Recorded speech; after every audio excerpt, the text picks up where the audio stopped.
Welcome to another segment of The Breakdown where you, the employee, get to ask us, the Wilsons from Team Wilson, anything you want. I hope you got 3 questions. I think I got them. You ready to go? I think so. Let's go.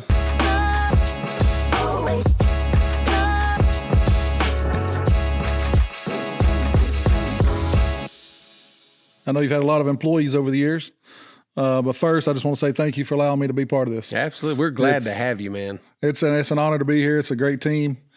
Couldn't ask for better ownership, better management. So again, thank you for allowing me to be here. Absolutely. So over the course of time, you've had a lot of employees come through here. Yeah. Who's your most memorable employee that you've ever ran across? Oh, man. I would say there's many, honestly. There are people that have worked for our organization that have left and gone to other careers that we still talk to this day. Someone that has left that has moved on to something else. Let's see. I'm going to go with, man, that's a really good question. It could be anybody that's here now. No, I know. Okay, I got you. So it could be someone here. Most memorable. Jeez Louise. Ryan, you have absolutely stumped me. Again, but that's the purpose of the breakdown. I know there's been a lot of people come through and a lot of good people, a lot of people that you probably want to forget about. Yeah. No, there have been some that are like, they didn't fit our culture. Absolutely. Right. That's the big thing. If they don't, and that's okay. It's not for everyone. I would say probably the most memorable employee that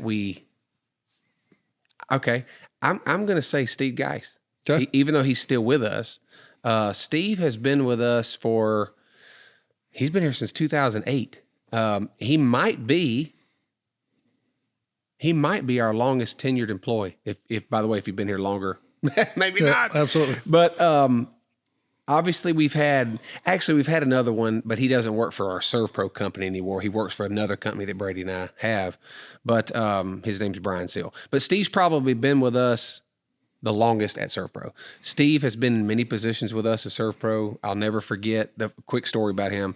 He was actually a part of an organization that was going under in the car business when the car company or car industry crashed back in 08, 09 when the housing market crashed. And Steve was actually not looking for us. Another gentleman came to us and we were wanting to hire him for a marketing position. And he said, by the way, his name was Eric Green, who's still with us today. Eric was big into music. And when Eric, he said, you know what, I'm going to go try this music thing. But I can't give you a commitment to do 3 to 5 years or whatever you're looking for. But I have a guy that can, and Steve's the guy. So I'll never forget that November of 2008, we interviewed Steve, me and Brady and my dad, and we were like, this is the guy for the position. So he's been with us this long. And, you know, I don't know how long Steve's going to be with us. He wants to retire here, which is great. We love the guy's family. But I think Steve's probably up there. Steve is definitely up there on my list of people I've worked for. Yeah. And I tell him that all the time. And he kind of gets a little butterface, but absolutely. So, you know, going off of that, and I know, if I'm not mistaken, you started from the ground up, working your way up here for your father. What would possibly be your worst experience? Oh, man. That you've ever had while working here or that you've dealt with? Yeah, that I've dealt with. I know exactly what it is. We did a job in Tuscaloosa, Alabama. No exaggeration. It was it was Randall Publishing. And they are no longer in business now, or I wouldn't have said the name, to be honest with you, because we try to protect our clients, right? They're no longer in business.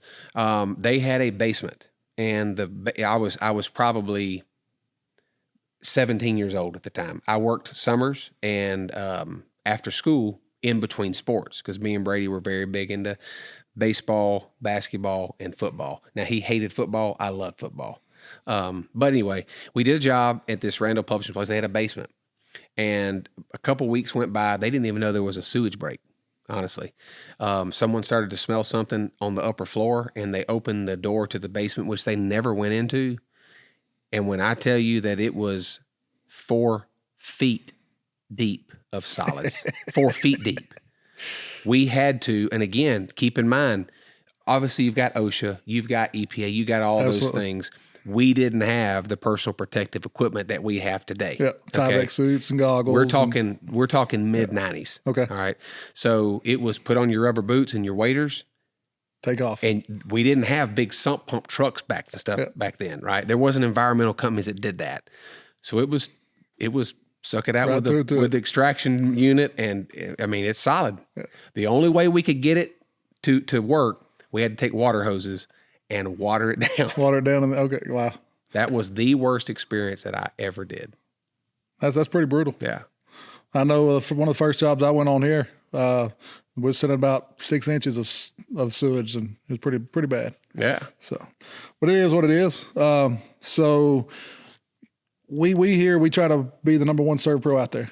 And I think, in my opinion, I think we are. Yeah. What drives you to make us to that point? That's a great question. I think what drives me every single day, obviously my faith and my family are very big to me. My family is probably the number one driver outside of my faith. But besides that, my family is not just the 5 people that live with me. It's my family of employees. We have a major responsibility, Brady and I do, to take care of our folks. And we want to take care of our people. That's part of our DNA and our culture. We believe if they take care of us, we take care of them. It's a win-win for everybody, right? Absolutely. So that's what drives me. Besides that, I think the biggest thing is the Lord has put us in a position to be able to use the kingdom, to be able to support the kingdom even more. And that alone drives me probably. That's why I said faith's number one, yes. Family second. But faith is I believe in taking care of the widows, yeah. And taking care of people that can't, support their own self and things like that. Give to people. It's in our vision statement, give like no one else. Yes, sir. It's a big thing to us. And I believe we continue to do that. The Lord will take us to places and things we've never dreamed and imagined of. And our people get to go with us. Absolutely. I notice it. And I notice a lot of other teams on LinkedIn especially. And they get out here and talk about this and that. And I just don't see the culture that they have that we have here. Yeah. And that's epitome on what you and your brother are doing. So. Yeah. Again, thank you for today. Absolutely. It's a pleasure to be here with you. Well, I want to tell you this on camera. Okay. Thank you, because I know you're a big part in getting the reviews that we get. I know you're just one of a few, or many rather, that get them, but your name comes up a lot and it gets very noticed. It gets yes, noticed. Sir. So thank you very much. I try to strive to do the right thing and do what I'm supposed to do. And, if it's putting the company out there like I've been doing, then I'm all for it. Awesome.